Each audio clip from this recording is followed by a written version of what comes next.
Ok, voilà, c'est fait.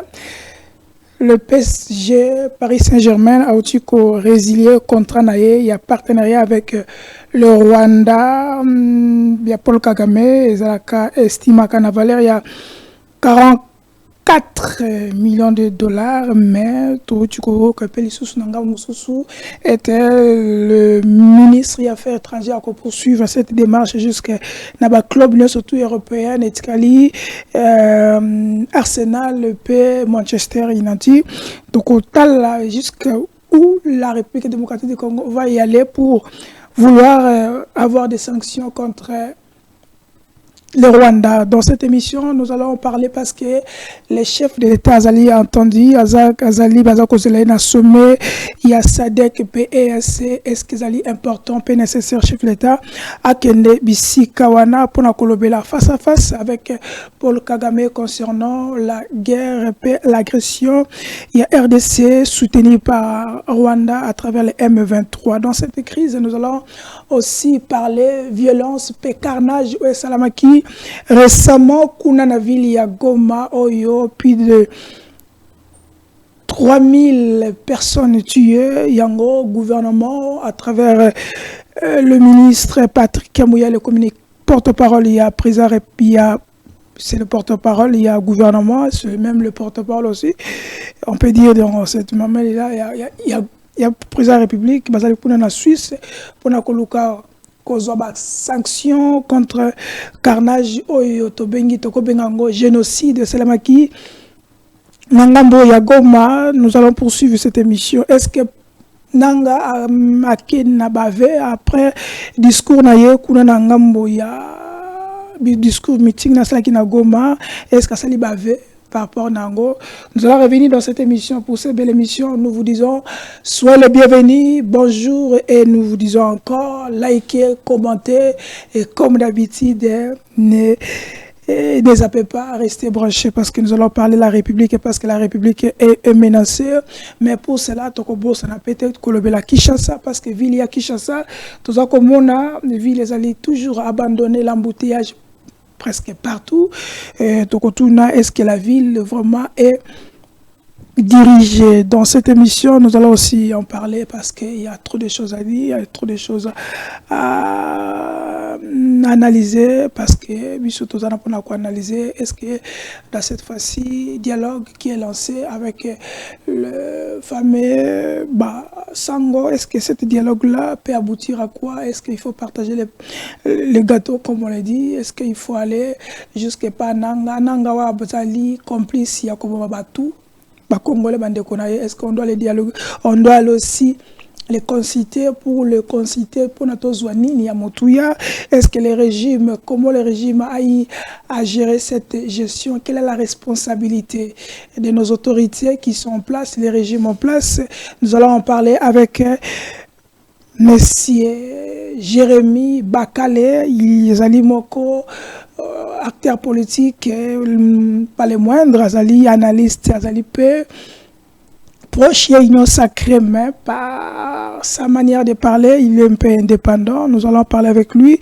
S'il a des invités, Azali proche, Toko Yambaye, parce qu'on devait avoir des invités comme l'habitude. Mais pour cette émission, nous allons commencer par cet élément. Toko proposé Bino, il y a Madame Wagner, Kunana au Conseil, il y a un parlement européen et parlement africain, Tokolandaye. Une minute après Tokozonga na plateau pour nous débattre, tout analyser et l'ongona va inviter à Bisso. Allons avec Derek Lukeba. Situation en République démocratique du Congo, que je me tienne devant vous dans l'heure la plus sombre de mon pays, est une marque de la foi que nous avons placée dans les principes et les valeurs que nous partageons, ceux que je viens ici invoquer. Mais cette intervention se tienne alors jour après jour que la ville de Goma demeure sous occupation illégale des forces rwandaises et que Kigali n'a toujours pas été sanctionnée par ses alliés les plus puissants, dont l'Union européenne, prouve que notre souffrance n'a ni ému les cœurs ni éveillé les consciences des décideurs. Alors que mes compatriotes endurent l'humiliation, la brutalité et la violence méthodique des forces de défense rwandaises et du M23, Il me revient de parcourir le monde pour rappeler au reste de l'humanité que la nôtre existe. Alors je me demande, parviendrai-je aujourd'hui à vous convaincre que le moment est venu d'agir? Comme vous le savez, depuis la nuit du 26 au 27 janvier 2025, la ville de Goma, capitale provinciale du Nord Kivu, a été victime d'une agression d'une violence inouïe de la part de la coalition des RDF et du mouvement terroriste M23. Cette attaque, préméditée et coordonnée, constitue une violation flagrante du droit international et une menace directe contre la paix et la sécurité en Afrique centrale. Aujourd'hui, Goma est une ville assiégée, coupée du monde par une attaque méthodique pensée pour infliger le maximum de souffrance. Cette offensive n'a pas seulement visé à prendre le contrôle de la ville, elle a systématiquement détruit les infrastructures vitales, plongeant la ville dans un blackout total. L'eau et l'électricité ont été délibérément ciblées, les routes principales coupées et même l'espace aérien verrouillé. Plus aucun convoi humanitaire, aucune évacuation médicale, aucun personnel d'urgence ne peut entrer ou sortir autrement qu'en passant par le Rwanda, l'occupant de fait de Goma, devenu maître absolu de qui reçoit de l'aide et quand. Pendant ce temps, chaque jour révèle de nouvelles horreurs. Il y a une semaine, on annonçait 300 morts, puis 700. Aujourd'hui, nous dépassons les 3000. Les images qui circulent sur nos téléphones, dans nos communautés, sont insoutenables. Eh bien voilà, merci Derek Lukeba. Tolandi, Madame Thérèse Wagner, ministre des Affaires étrangères République démocratique du Congo. Ndeko Jérémy, bonjour, soyez les bienvenus d'abord. Bonjour, monsieur le journaliste. Bonjour les Ouazalendo, bonjour les FARDC, bonjour la République démocratique du Congo, bonjour les chefs de l'État. Malheur à nous, l'Est est toujours à l'insécurité. La ville de Kinshasa, on n'en parle même plus. Dans des provinces partout, il y a toujours l'insécurité. Il y a toujours des problèmes et des problèmes. Mais je ne peux pas oublier, bonjour à maman Angèle Makombo Ntumba, là où elle est, à Botswana, à la SADC. Bonjour l'IDEC qui se prépare avec son sortie officielle. Alors, ce week-end, si je ne me trompe pas, le samedi. Et merci beaucoup après avoir me recevoir dans votre plateau ici comme l'habitude. Mais il faut comprendre aussi les émotions partout. Nous sommes tellement émotionnés avec des histoires qui se passent à l'Est. En tout cas, je vous remercie. Ok. Première réaction à papa Jérémy Bakale. Hollandi, ministre des Affaires étrangères et Nabiso. Na Isanga ba Yali Bosso. Est-ce que cette démarche ici, cette démarche moi saluer, il y a qu'à dénoncer, il y a qu'à se plaindre, à quand ba sanction à Bango envers Kagame? Ponayo. Merci beaucoup. Eza motuna ya yambo. Pona kotuna. Nakoyebisa yo ndeko Charlie. Mboka na biso RDC eza na mawa. Mawa ya RDC eza pona lelo te. Mawa ya RDC eza chaque tongo, chaque midi, chaque pokwa. RDC ase amesani bolali, bolamuki, bo créer histoire. Bolali, bolamuki, bo créer histoire. Discours ya madame la ministre.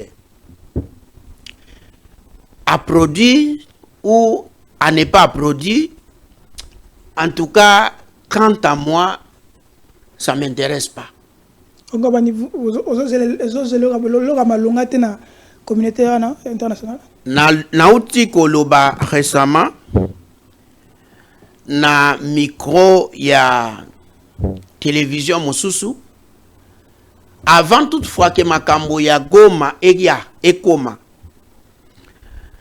avant makambo ya Goma ekoma Goma tombe ngana lobaki na analyse ki ba makambo yo ya peine de mort oyo ba pesa ki Corneille Nangaa. Et puis na lobaki bokeba tango ba memaki Jésus et pas Pilate. Pilate alobi te bo mema pas Caïphe. Pilate asukola ki maboko. Mais finalité ya Jésus azalaki crucifié. Jésus babaka ki na ekulusu babomaki ye akundamaki. Alors eloko esengeli que Congo va retenir que Jésus innocent, il a été crucifié et tué. Il était enterré aussi. Dans le contexte qui est dans Jésus. Pourquoi nous avons un contexte à Jésus? Parce que aujourd'hui le Congo innocent, pays innocent, qu'il tombe toujours victime de terrorisme et de guerre. Pourquoi? Pourquoi seulement le Congo? Aussi longtemps qu'il y a aussi d'autres pays africains.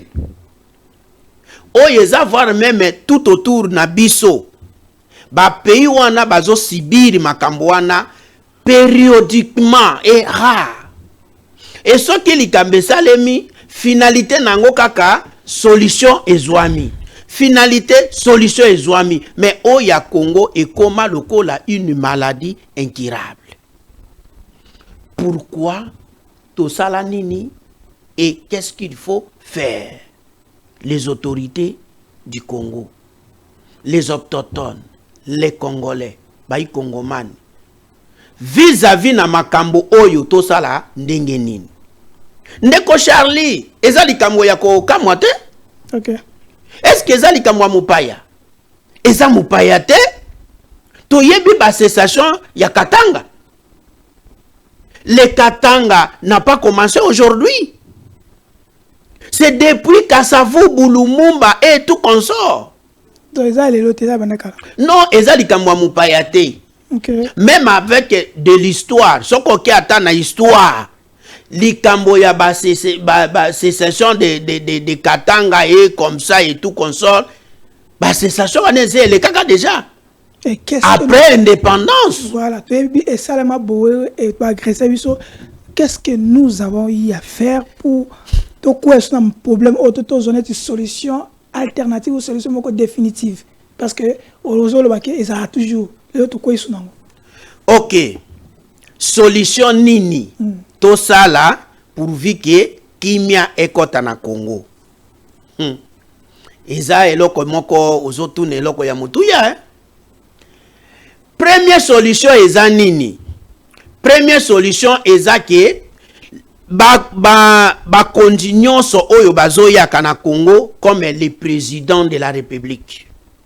Ba baza kozwa en tête ya République démocratique du Congo.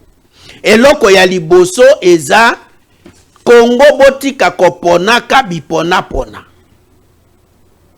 Bipona pona eza likambo ya mabe. Congo totika oyo babengaka ba opportuniste.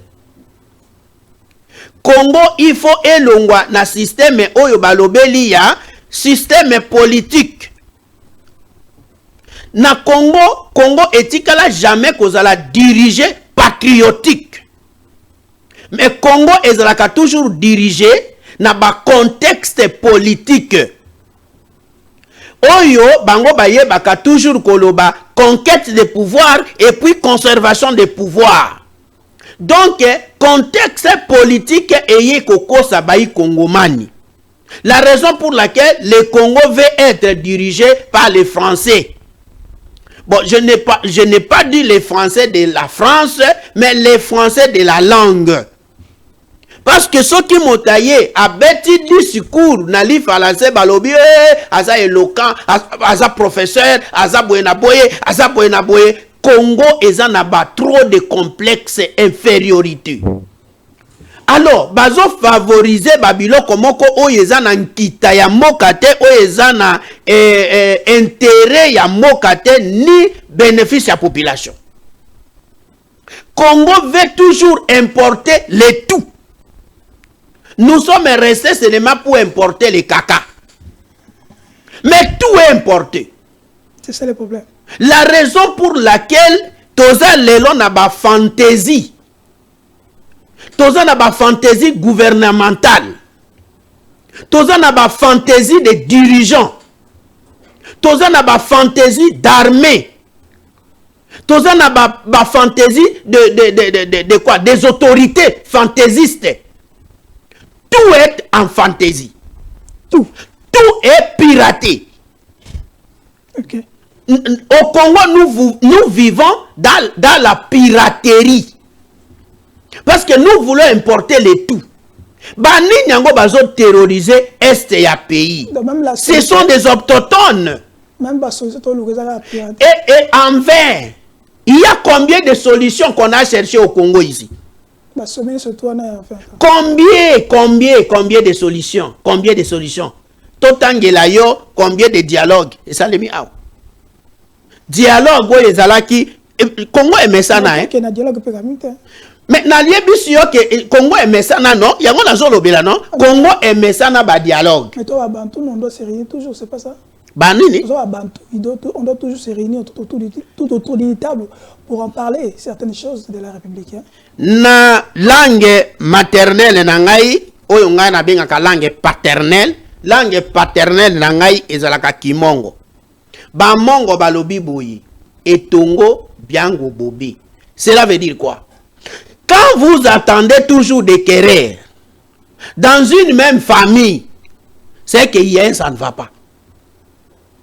Il y a un mauvais dirigeant.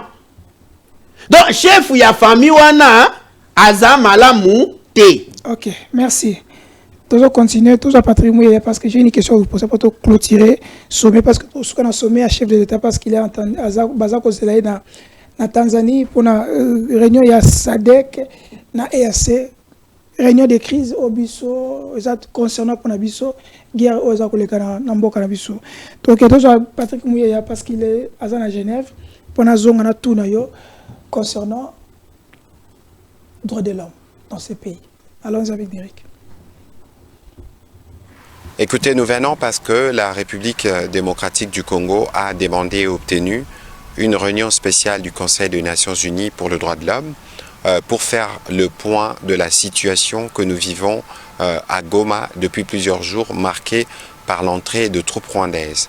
À leur arrivée, ils ont bombardé des camps des déplacés, ils ont tué des populations civiles, ils se sont attaqués au personnel de la MONUSCO en nous tuant, ils ont tué les personnels de la SAMI RDC, mais tous ces crimes qui ont été commis dans un contexte où ils ont privé la population d'eau et d'électricité, dans un contexte où la population ne voit pas ses droits élémentaires respectés, donc il était de notre droit de venir ici au Conseil de droits de l'homme pour discuter justement du sujet avec toutes les conséquences qu'il y a sur les droits de l'homme en République démocratique du Congo, avec le besoin d'obtenir un mécanisme qui nous permettra d'envoyer des enquêteurs sur place et être en mesure de faire les bilans. Parce qu'aujourd'hui, nous parlons de plus de 3000 morts et tout ça n'est que provisoire parce que nous devons savoir effectivement combien de Congolais sont morts. Ça, c'est ce qui est prévu demain. Mais entre-temps, aujourd'hui, nous avons eu l'occasion de faire un briefing avec toute la presse internationale ici accréditée pour qu'elle puisse comprendre le contexte de ce que nous sollicitons du Conseil national, du Conseil des Nations Unies pour les droits de l'homme, mais aussi toutes les implications qu'il y a depuis l'entrée des troupes rwandaises à Goma et son occupation illicite. Nous leur avons expliqué que le fondement principal de cette guerre portée par le président Kagame, c'est de garder ses mains sur les ressources minières de la République démocratique du Congo. Nous, comme peuple, nous sommes mobilisés derrière le président Félix Antoine Tshisekedi, qui est résolument engagé dans le cadre du processus de Luanda, par exemple, pour amener la paix dans l'Est de la République démocratique du Congo. Et donc, c'est autour de toutes ces questions que nous avons eu l'occasion de discuter et d'apporter des réponses à la presse qui a été très intéressée à connaître les détails de la situation en RDC.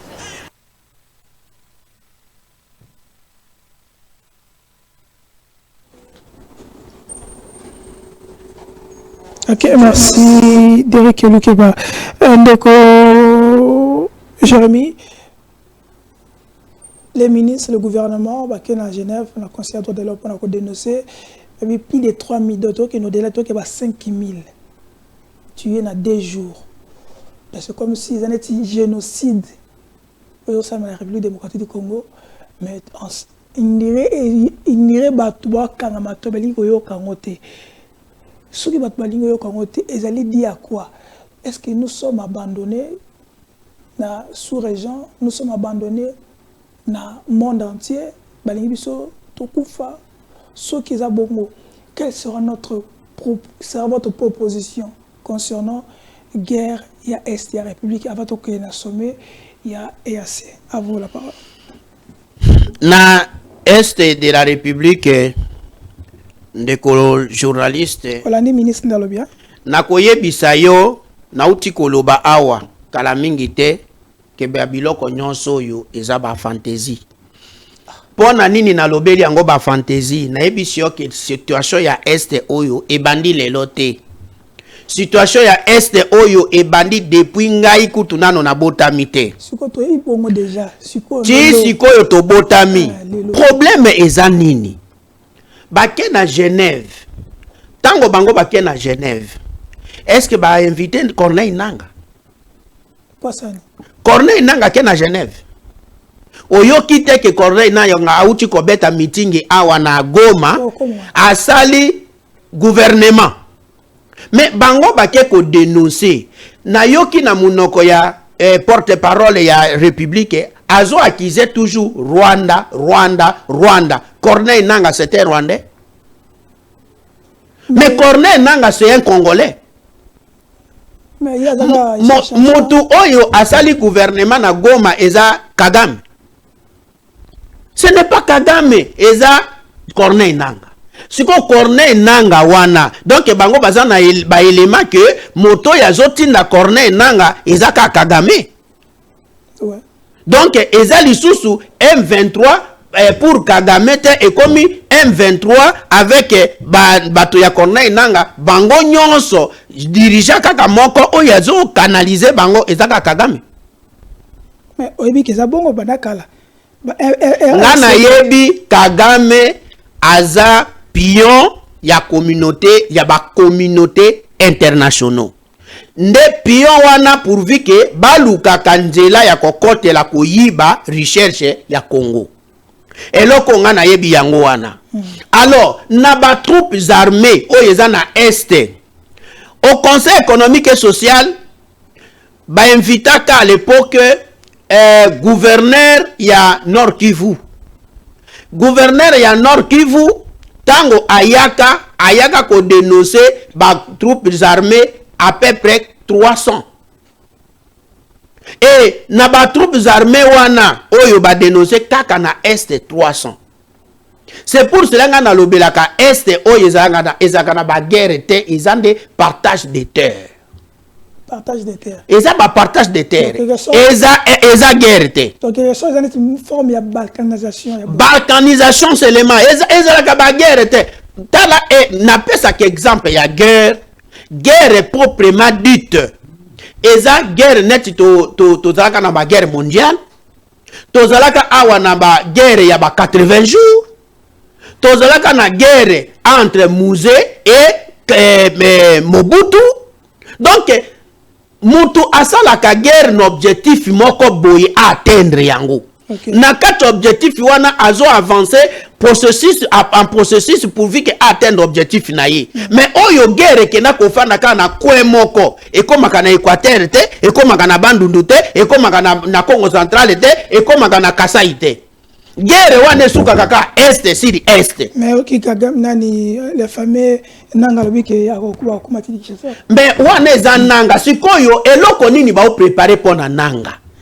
Souci nanga siko ne yango wana na place wana nanga siko mutazo kende malembe akoki kozala appuyé par par Kagame ko appuyé ye mais rebelle normalement ezande Kagame ezande Corneille Nanga parce que Corneille Nanga yemoka se dénonce yemoka lobby nazui mandoki na kosala boy mais na ba discours nyonso na yoka ka kombo ya nanga te.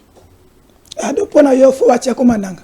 Mais il faut ça na kati mais ya beti meeting ndenge nini. Moto ya beti meeting, a beti meeting. Pourquoi? Mais au moins tout autour na Rwandais tout autour na ye bolo baka ba Rwandais te, bolo baka ba Rwandais te. Rwandais aya kofanda na Congo asala quartier mobimba na Congo. Ndenge bolinga ke bo repousser ye na mabele wana bozwa recherche o ya zo yiba wana azo piller. Moyen akisa les acteurs Rwandais asala kande résistance. Rwanda zana besoin ya guerre te ya osande résistance pona ko batela moi eteni na ye ya mabele wana pourvu que api ya recherche na ye na ba contrat o ya signa avec les occidentaux. Pona yo sikoyo, quelle est votre lecture ya guerre oyo? To poursuivre Rwanda ou to poursuivre Nanga? Voilà. Nakacha guerre oyo. Agression. Pourvu que guerre oyo esila o ngana lobi partage de terre oyo esila ba imboka boyo kanano bien. Okay. Eloko ya liboso eza conscience ya bakundi ya mboko. Donc on va conscience de non conscience ezate. Il y a trop des infiltrés na kati ya gouvernement oyo. Trop de beaucoup sont qui ba infiltré bazate yo kaki caméra te, Olanda ki caméra te. Non, tchela. Caméra dénonce qui déjà a dénoncé à lobby qu'il y a beaucoup de Hutus, même aussi de Tutsi, baza tina présidence. Motalobi angeza président de l'Assemblée nationale. Bon, Sikoyo, Mbosso avait parlé de ça na premier mandat Yandeko Tshisekedi. Mbosso tango ba poser question ba makambo ya guerre ya Est. Mbosso alobi bozo tuna e guerre ya Est. Et si là Mbosso sa pesa ka diagnostic. Pasale rango. Mbossa benga kalobi, vous les parlementaires ici, Bobi manakati ya groupes armés. Babima, taka bangonde bakoma kaba ministre. Taka bangonde bakoma kaba député. Taka bangonde bakoma ba sénateur. Taka bangonde bapesa bango ba institution. Taka mango. On lui dit silence de bango et ça a quelque chose. Mais bango va se retrouver non, il se protège. Okay. Il se réserve. Et puis gouvernement a okoka ko dénoncer bango te. Gouvernement a okoka ko bimisa bango te. Gouvernement a okoka ko tia bango maboko te parce que bango ba na force moko boy. Et l'équipe république. Mais l'équipe bango ne ba so ba contrôler. Bango de bato basimbi machine. Si quoi moyen ya ko s'en sortir na situation wana ezate. Pourvu que ton s'en sortir na situation wana ezake ndeko Tshisekedi azwa conscience. Afandisa baimboka. Alors afandisa les deux chambres ya parlement. Alobi mutu na mutu a se dénoncer déjà na nyangaza na simama kamoana. Parce que tosali congrès awa likambo tosali biso nyonso tokoti wiklo mbala moko boyo ka ba groupe de rebelles ba pesa bino ba résolution euti wapi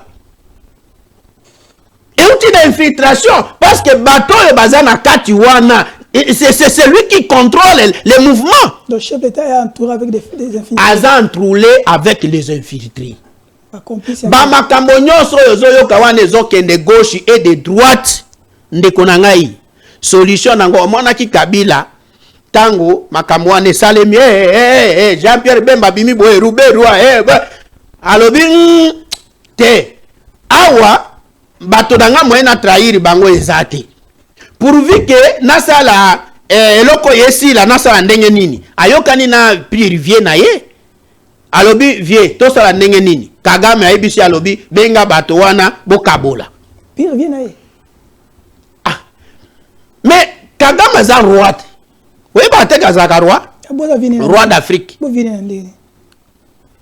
il vient na ya lobby, vient na sala nini. Il y a des Congolais, il y a des Rwandais. Nani a Congolais. Kabila est Congolais. Abotama na maternité ni. Kasi pesa biso maternité abotamela.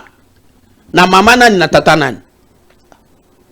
soki obengi nga na émission tosimba côté wana nde tokokende likambo te oyebi ke baadoptaka bana c'est kakoma congolais par l'alliance boadopta ye bon likambo te lokola boadopta ye constitution oyo toza nango lelo mpe ezopesa ye ndingisaka azala congolais ondimi ke aza congolais mwana musée bana mapasa ya musée Muzabota mapasa bango wana donc okoboyela Kabila congolais parce qu'il a géré ses républiques pendant 18 ans abota awa bandeko ne bazali awa na niveau ni to na argument ni to preuve ni zo la que Kabila aza congolais te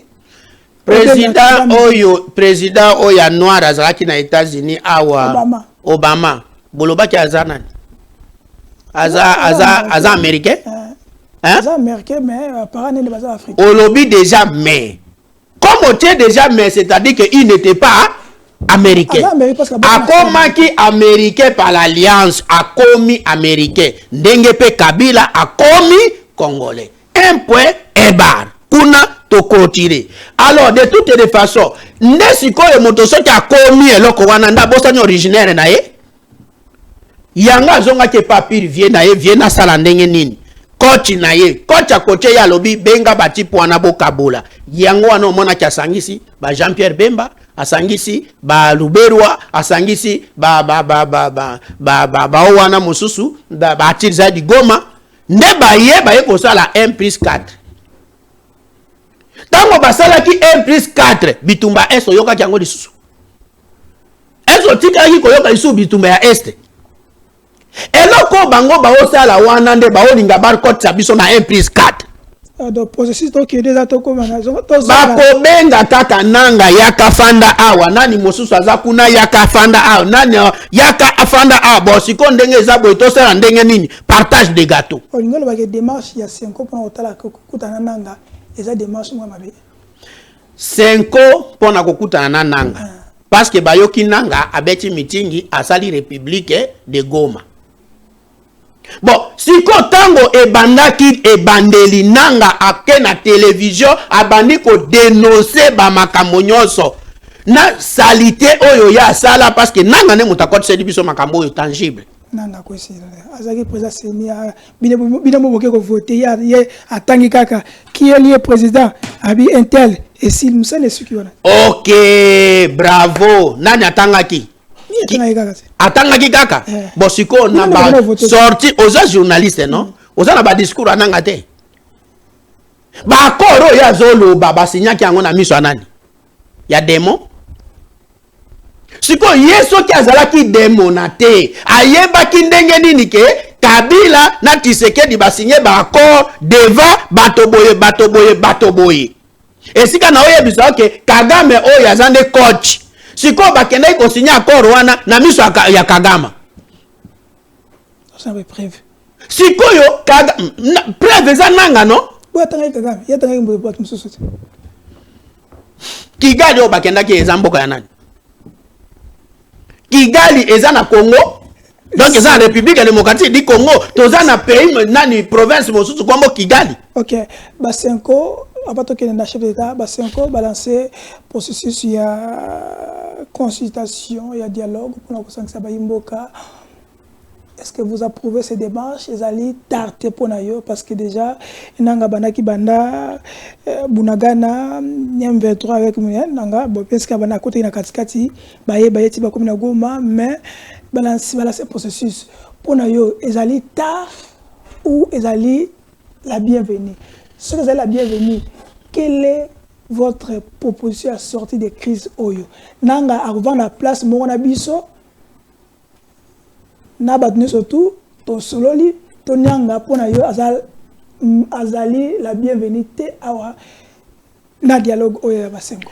Ndeko Charlie, Oyo non seza ba lali sabai Kongomani pongi. Oh pongi a bébé. Oyo non seza ba distraction na ba fantaisie ya makambo na babiloko moko ezanga na mutu na makolo. Église catholique ECC mission na bango eza évangélisation. Ba évangéliser Jésus alobaki rendre à César à ce qui est à César. Rendre à Caïsar à ce qui est à Caïsar. À Dieu à ce qui est à Dieu. Bon, sikoyo, César a commis à côté na Dieu, Dieu à côté na César. Est-ce que biloko wana mi balé vraiment? Est-ce compatible? Biloko wana mi balé est compatible te? Est-ce compatible te? Parce que c'est un quoi à côté c'est là qui biso awato, c'est là qui awana accord il y a Saint-Sylvestre ce qui nini et aboutir biso nani. Félix a beaucoup. Félix a joué Bokondi. Mais il faut y avoir que les Congomani reconnaître Bokondi. Il y a Félix, il y a 2023. Il y a 2018. 2018, il y a nanga yebisi bango ke asala ki wane zala ki publication des accords. Mais ngana za clair eza nanga eza ngaité. Hollanda chef d'État tende albaki ngona na top Congo ke biki mambo bana za ité le Congolais ba vota ki chef d'État au mettre en partie volontaire à la population qui n'a qu'à voter, vote mino voter qui est à ma baie, vote voter qui a poubelle, qui a qui va na maille, parce que mout na bango bâtir pour na bakor na bango. Ça c'est salir la République, salir la volonté. Il y a pas Congolais quand même. Vous trouvez pas c'est pas normal? Comment vous appuyez? Et lo konyonso. Est-ce que yo so yo ka motayibi biloko bafundi na l'état pe akeko défendre lobby iyo na yibaki? Je n'ai jamais attendu ça. Ngana tika ko yokelo kwana na mokili te. Okangi mwasi na yona mobali. En flagrance délit. Pe bake ko samba lobi na yebi ete wana ne mwana oncle. Akende kuna lobi te to banainde ko solo la ne masolo ya boye ya kanisi. Mutu nyonsa se défendaka kaka. Mais si ta vérité eza eyebanaka. Yango na yebisa wana lobi na okoma livre moko ya bamongo. Bamongo balobi eloko ya lokuta lito yebungaka te. Même si on se défendre. Bisiko bisoto ndimela nani. Nanga mutazaki président ya Seni. Ya lobi na publia ki wana eza publication des accords. Okay. Bon sikoyo kotoyo chef de l'État a lobi te wana zako se saïr contre volonté ya population. Pona nini kasi nani Kabila Joseph azo travaillé en partenariat tangible était public était avec Félix. À quelle opposition ko salani?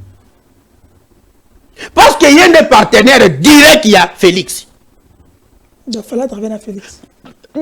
Ozoyo kakuna nani Macron nani oyo François Hollande. Soy François Hollande. Baza na opposition. Mais Félix n'a kataki ko akataki. Ngana tuni nano Macron na François Hollande. Baza na opposition. Nani Trump yena oya zalaki nani? C'est nani Obama. Baza na opposition. Joe Biden. Joe Biden. Baza na opposition. Ok. Bon, ndenge nini bato mibale baza ba partenaire. Biso mibale to kati penda papier boye. Ne sengo nyonso to s'embraser. To koma lisusu na pokwa. Non, gardez bande nao. Il y a quelque chose. Ok. Mais il y a quelque chose parce que quant à moi, biloko nyonso, il fallait pas interpeller Joseph Kabila. Mais c'est lui qui a dirigé le pays pendant 18 ans. Mais Atiki, oyebite kezaka continuité. Mais il y a des partenaires directs. Azawapi, silence des morts. Akende kotanga. Oh, akende kotanga ake classe. Donc il y a dirigé Kimboko yo en état illettré. Akende kokoma docteur. Bongo docteur ezaki na fille d'ici des aki ya nini. Ya mafia. Au moins que Congo ba mesana ba fantaisie. Au moins si que Congo ba mesana na bango ba mafia. c'est que nyonso oyo bosala bakonji nyonso bosala eza ba fantaisie bino moko boza à la base botika ko embrouiller bato botika ko embrouiller monde bino moko boza à base à la base parce que bokena ko signer ba contrat na ba poto na ba étranger na ba communauté internationale ba communauté internationale baya kapona ko piller Congo na ndenge ya mafia ba congolais ba souffraka ba monaka pasi na nzala o lié botika bango ata na nzala na bango bokomi lisusu ko massacrer bango ko boma bango ko nyata bango lokola bolobeki ke soki entre parenthèses. Merci papa Jérémy. Tokende sikoyo na tuna mutuna tokena régie to souffler to Vital Caméré. Non, avant to Vital Caméré na tuna mutuna chef d'état attendi lobby samedi do week-end oyo na Tanzanie pour na mbokambo ya SADC yase bakutana Kagame basolola par rapport à tout ce qui s'est passé ici. Kagame aboya ki sommet ya Luanda abike ezali sommet moko ya mabe. Mais cette fois-ci andimi kuna mais asengi ke SADC alongwa awa na République démocratique du Congo eza makambo na yete. Amina CP Afrique du Sud abike so Afrique du Sud a continué ko soutenir biso, il va s'en faire en face contre hier parce que Afrique du Sud a fait déjà 15 soldats na ya. Mutu nezali ka moko. Et là, on nous a causé la somme wana. 2. Est-ce que olingi ne ba trouver bazolo ba chef d'état akende kuna toi kendete. Merci ndeko journaliste, en tout cas wana il faut na bongama pe na bongisa kolofoti na ngai bien. Ba imbo kabo se ressentir. Oyeza l'homme du changement. Jérémy Bonkomo, l'homme du changement.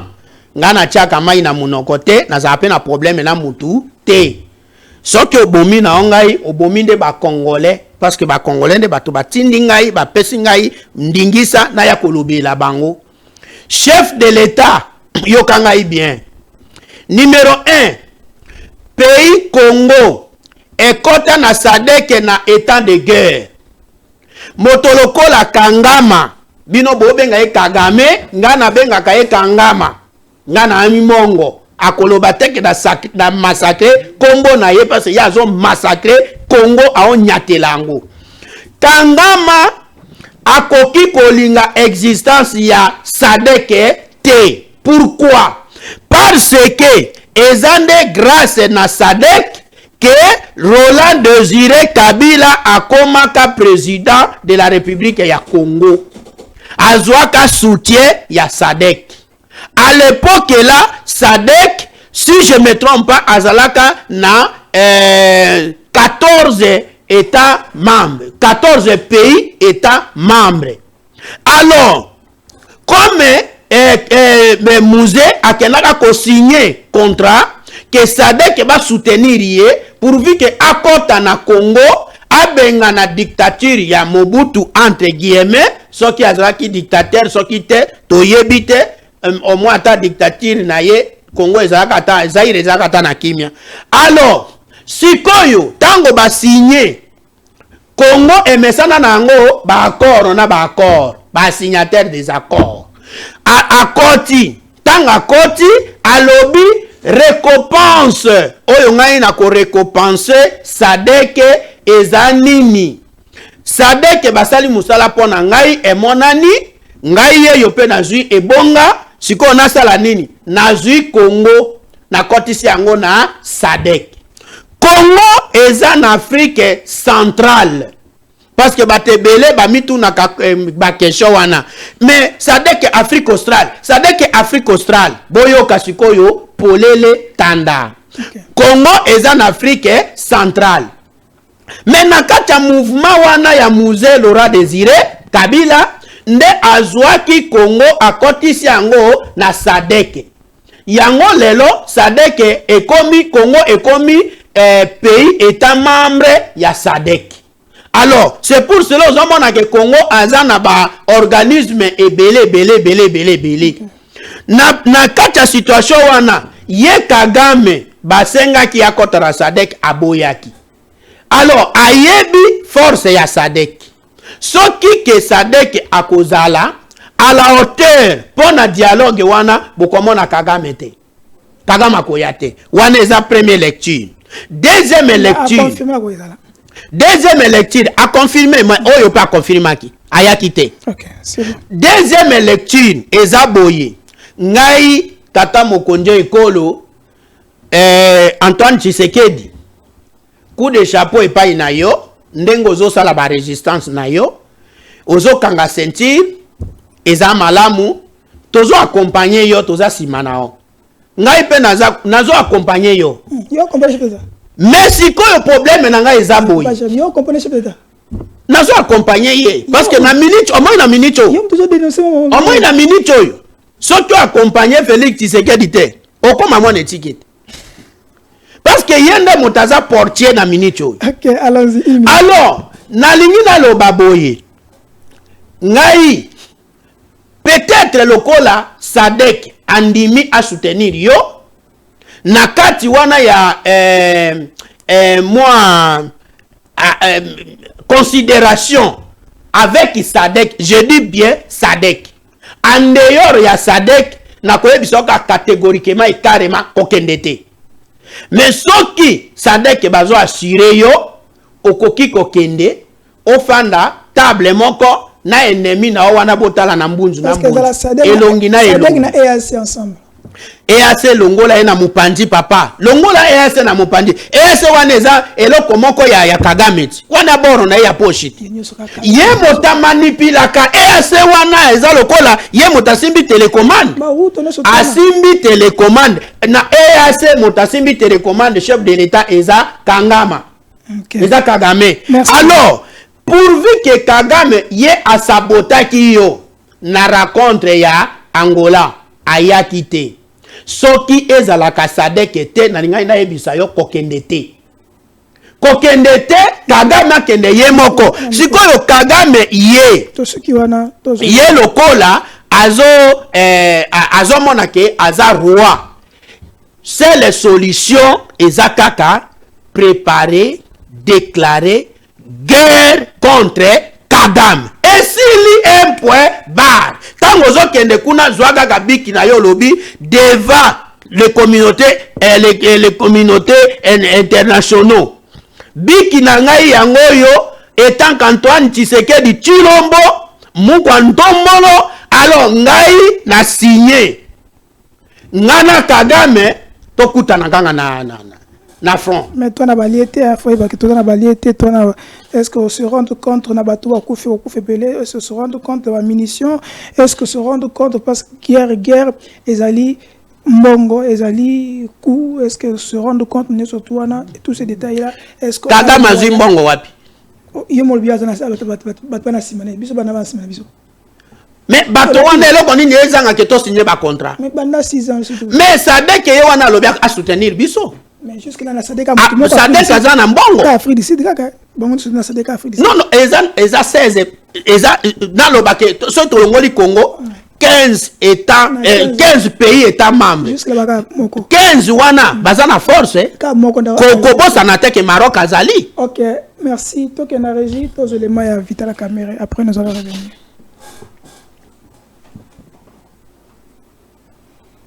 Sur le terrain. Mais tout ce que nous savons, que les gens qui nous appellent sont apeurés. Et la plénière d'hier, pour les gens de Bukavu, de Goma et des autres territoires non encore conquis, c'était une plénière vraiment qui était attendue. Et ils se disaient, mon Dieu, si on peut toucher le cœur des députés, que ces gens n'arrivent pas dans nos maisons. C'est bien d'aller sur les réseaux sociaux, écrire, nous avons écrasé ceci ou cela, mais ce serait mieux aussi que certains internautes puissent aller faire les reportages sur le terrain pour vivre les horreurs des gens qui vivent là-bas. Nous voyons dans la guerre en Ukraine les correspondants de France 24, de ceci et de cela. C'est là, ils sont sur le terrain, quand ils rapportent, vous le voyez à un moment donné, ils disent « Ah non, là, je dois couper puisque ça ne va pas. » Puisqu'ils voient ce qui se passe. Ne nous comportons pas comme si le pays était en paix. Soyons en communion avec nos frères et sœurs qui sont durement frappés puisque nous représentons un seul corps, la nation congolaise. C'était une mise au point. Je voulais revenir la nuit pour expliquer au membre des commissions, mais comme je l'avais déjà dit avant d'élever la séance, j'ai compris que pour certains, c'était tout simplement pour déranger. Mais si ça pouvait se limiter là, c'est bon. Mais il y en a qui ont écrit au président de la République, non, non, non, on est en train de vous trahir, on en va à l'encontre de vos orientations, alors que la lettre a été lue ici devant vous. Qu'est-ce que nous cherchons dans la vie quand vous voulez faire du mal aux autres, de façon délibérée? J'ai déjà souffert comme ça dans ma vie. Je ne vais pas vous énumérer toute la souffrance que j'ai endurée. Je ne crois pas que 10 parmi vous allaient accepter encore de travailler après ce que moi j'ai connu. Je l'ai fait par amour pour mon pays, je l'ai fait par amour. Vous avez compris, on ne sait pas, Tokobanini, Caméré, ils se sont mal aimés, ils sont sacrés. Est-ce que Caméré, ils se sont trahis? Est-ce qu'ils allaient ras-le-bol? Est-ce qu'ils allaient une manière, il y a mis la culpa, il y a soutenir le régime? On ne sait pas. Mais nous allons analyser. On va analyser avec l'invité, M. Jérémy Bakale. Il est là. Abonnez-vous, likez, commentez et surtout ne zappez pas notre télévision, la Centrale TV, comme d'habitude, aux télécommandes. Au tour on pause jusqu'à ce que l'émission Céline de Zonsi télécommande n'est pas voisin.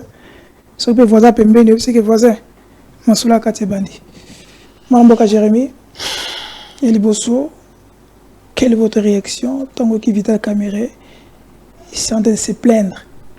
Dans le moment de guerre, parce qu'on va les 500 Congolais, mais il y a certains députés, certains cas qui sont sacrés.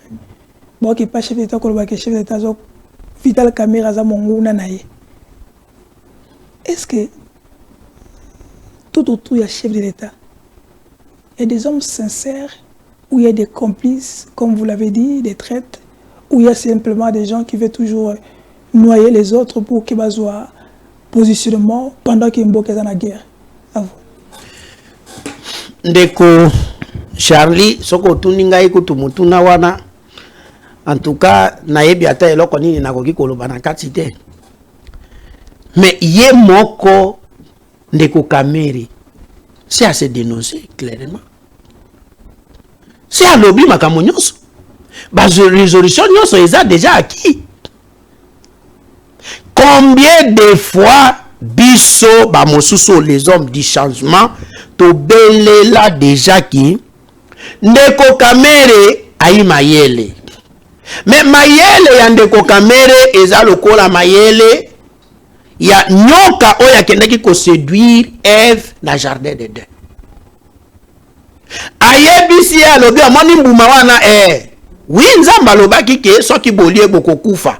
Mais bokokufa solo te. Bokokoma nde mayele lokola ye. Mais tango baliaki bakoma ndi mayele lokola ye ndenge nini bayebaki ke bayaza bolumbu. C'est mayele yeti. Est-ce que wana eza évangile ya mabe apesa ibango? Ayebisa ki bango vérité non? Mais or que vérité wana eza perverti. Eza une vérité contournée. C'est ce que Ndeko Kamere est en train de faire.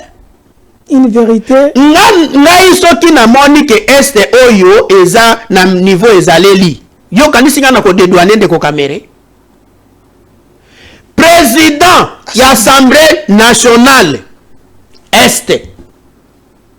Président ya Sénat Est. Yebisanga ibana nyango ba diriger moka. Ce ne sont pas des assemblées. Eza ba chambre te. Mais ouais, si quoi ça dans l'Assemblée nationale, eza Samalukonde. Samalukonde na zawapi.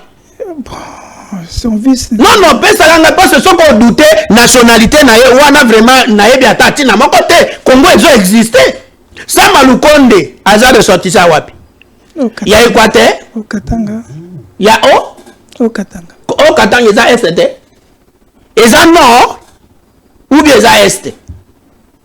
C'est que la République démocratique du Congo est dirigée par Est. Mais pourquoi les génocides à l'Est? C'est-à-dire qu'on comprend ce que réponse est yé. Nakata réponse wana chef de l'État Talaka. Ozimboka opese yango Est. Le col Ozimboka opese yango Est, tale loko yozo récolté. C'est lui qui sème les vents. Récolte toujours la tempête. Mais c'est quand même, Adam a subi une humiliation. Il a subi. Quelle humiliation? Il y a une humiliation, ça a été. Net humiliation ni. Ce sont des humiliations politiques. Il y a un gens qui Congo bazalaka na kolala mingi. Le contexte politique nde yango bamonaka ke eza réalité. Comment naka ba effecté tala fond? Ok. Est-ce que le Congolais peut dire que Union sacrée ou Bakassi Union sacrée dans le fond dans la chef d'État? Oh, donc l'Union sacrée en gros existe? Existe. Ah, mais moi je dis l'Union sacrée c'est comment déjà siqué? Oh. Est-ce qu'Union sacrée existe normalement? Union sacrée existe. Oh, mais pour faire Matazana comme secrétaire, non? À ça, nini? Prof Mbata Azawana le la secrétaire, il est là en train de... Prof Mbata Azawana le la secrétaire. Prof Mbata Azalaki vice-président de l'Assemblée nationale na 2018, na mandat 2018. Ndesika ba créer qui union sacrée non? Guerre de cause ezalaki ni. Mais c'était du chaos. Donc ils ont appuyé. Même dans l'institution, même dans boy, même dans boy, c'était zéro. Donc ils ont appuyé pour pas acheter le qui récemment dans la réunion à Union sacrée que na zako na ka mawa pasi parce que na créé Union sacrée pour la ndenge bino bolingela qui te mais Union sacrée pour commission ya partage à poste Union sacrée comme ya boy donc appuyer chef d'État dans ce sens là ceux qui dans ce sens là appuyer chef d'État qu'est-ce que vous attendez dans cette Union sacrée et Panzana ba créer le monsieur Sika to chef d'État a se détacher na bango mais ndeko Charlie ndenge nga nazoloba awa nazalaki pe membre Union sacrée non? Ah zama Union sacrée oui. Mais tout ça là qui est mission mokona yo. Mais tout ça là qui est mission mokona yo. Ngana ebisa ki ona obi nazana Union sacrée na nga iza ajalelo liste te. Oposa na kamaka monoki papa journaliste. Ngai na koki kozala infiltré te soki baza ki infiltré na kokai ko dénoncer mabete. Yo za infiltré ba yo sala ba dénoncer. Infiltration ya wapi? Yo sala ba dénoncer ba ko dénoncer. Mais ngana zo tuna na za infiltré wapi? Est-ce que ngana na Union sacrée? Parce que dans le lobby que chef de l'État, je vous soutiens dans ma camoya SN dans contre l'Union sacrée. Donc tout le monde qui soutient le chef de l'État, il faut être dans l'Union sacrée. Il faut tous doivent être derrière chef de l'État. Chef de l'État, c'est l'Union sacrée? Non. Vision à chef de l'État, c'est l'Union sacrée. Union sacrée, n'importe aucun manengo tangi kombo ango Union sacrée, l'Union sacrée n'existe pas. Depuis to commettre makambo ya esteti lelo bande kona biso ba ko kufa ba ko beta bango fimbo nanga beti bango ba fimbo. Merci. Siko yebisanga Union sacrée ba lobi nini? Merci. Est-ce que ndengo yoki Patrick Mouya ya lobi awa na Genève? Oyoki Patrick Mouya ya lobi au nom de l'Union sacrée? Membre gouvernement. Ah, membre ya gouvernement, c'est quoi membre ya gouvernement? Yo lobi mutonya so soutenir chef de l'État, il faut ça na Union sacrée. Membre du gouvernement a soutenir chef de l'État. C'est que aza muto awa. C'est le gouvernement manation ya Union sacrée, faut pas oublier. Nani? Gouvernement aux émanation Union sacrée et outil dans l'Assemblée nationale. Et talaga siko résultat. Est tombé. OK. Ah, c'est bon. Eza fruit siko ya Union sacrée nengo zo mona. Omon ba imboka ba mona Union sacrée. Botala makambo basai libiso. Combien de morts? 1000 combien? 3000. 3000. Oh wana 3000 ndo yo yebi. Siko yo ba oyo baza na ba fosse commune. Baza combien? Donc basi baleki déjà 10 000. OK. Merci papa. Wana fruit résultat ya Union sacrée. Nani o babenga bilan. Bilan ya Union sacrée eza 10 000 morts. OK. Merci. Hein? Bilan ya Union sacrée non? Donc, à part le détournement, 10 000 morts. 10 000 morts. Yo yebi bano bakufi na koshokolo kaka na kisasa lelo na tongo lelo oyebi combien?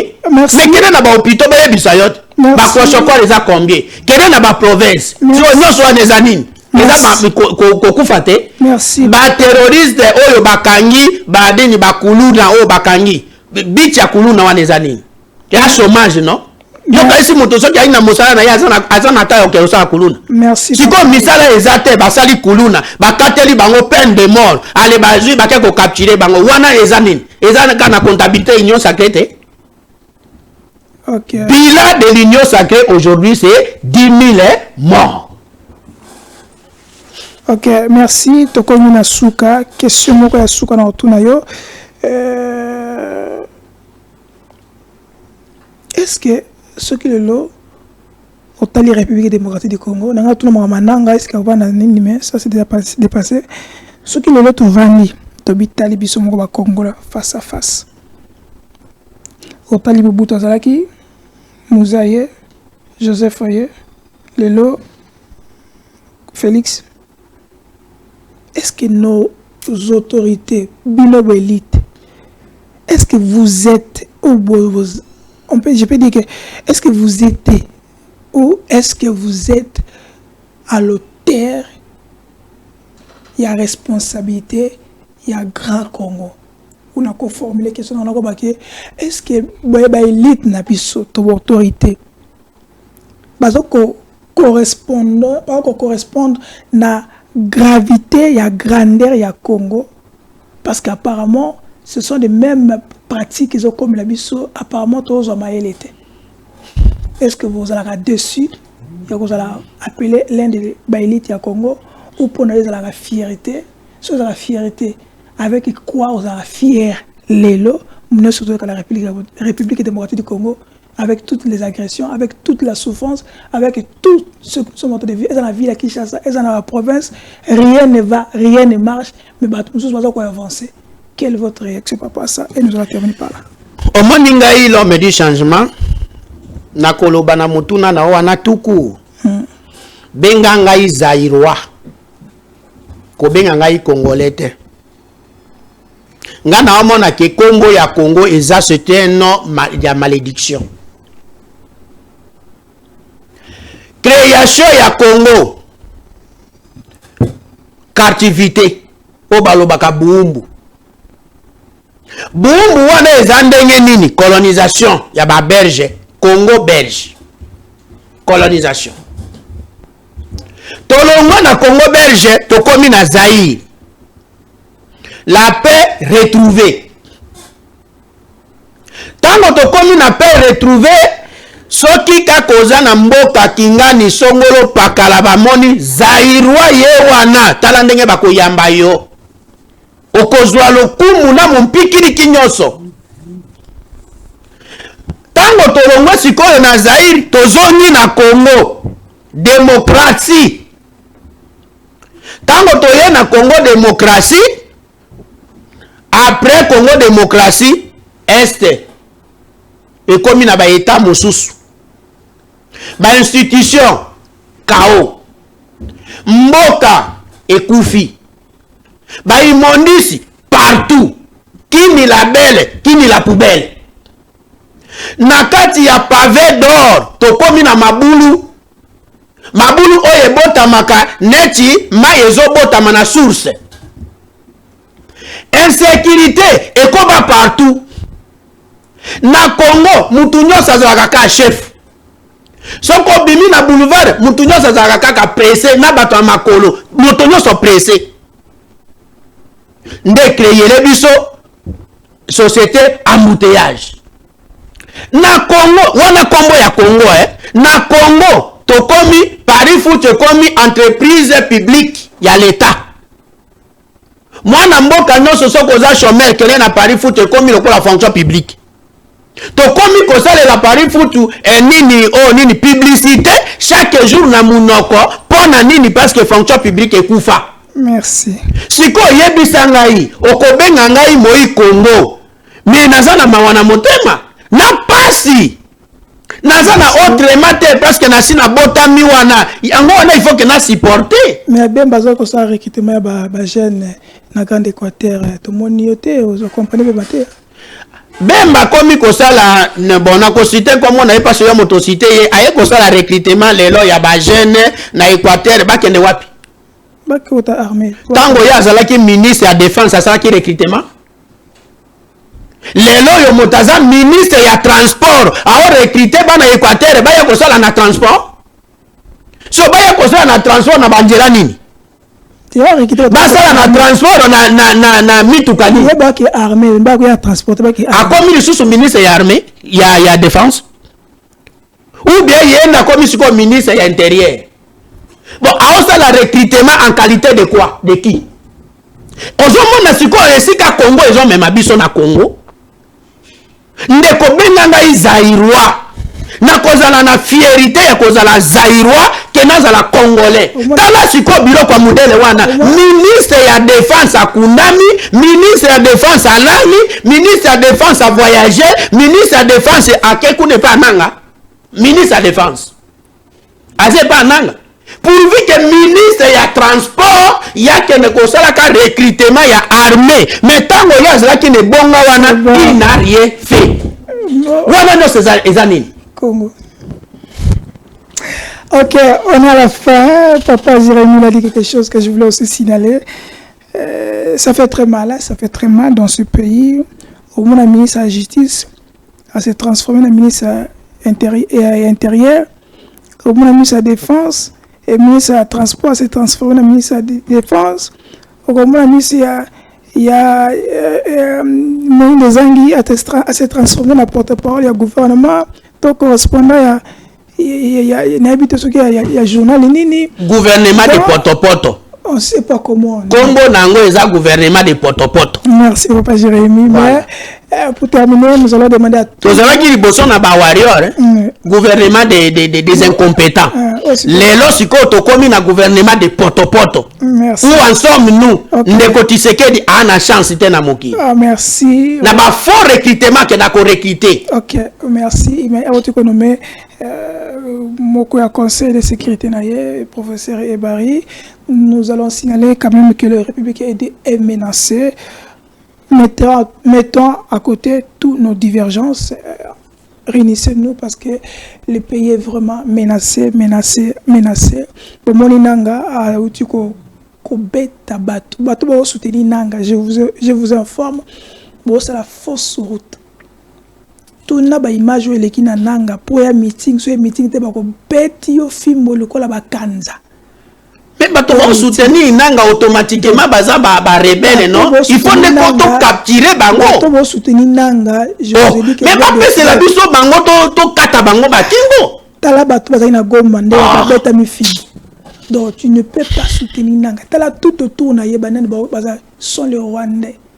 Donc pour le baké so ba komiawa. Hein? Namoni mo polémique mo salimi na réseaux sociaux o biso bo critiquer ba imboka ya Goma ne ba ya baki na stade na koto yo te bini ba kinois bini po boyambaki Kagame on a stade non on n'a pas besoin de ces polémiques là. Ce sont nos erreurs, on doit trouver la solution. Donc mais je vous en supplie. Au conseil ata une minute c'est le bilal sujet wa no pointé. On soutenir Nanga, c'est une ndeko journaliste c'est ngata hii minute kuna na nini baba tosi salika mwana baimboka baikongomani botika ba confusion ezanga tina nani ayambaki Kagame ayaki ne bembe kolela siko biso il faut tous la discipliner to yambaki yete to moni mopaya ye ko si c'est biso na ebembe to bengana ye to koki ko bengana yete. Alors, le Kola Yazam Mounane to déclaré guerre pas naï. Merci. On va revenir à la prochaine avec d'autres invités. Restez branchés. Nous sommes la République et nous allons gagner ensemble. Bye et ciao.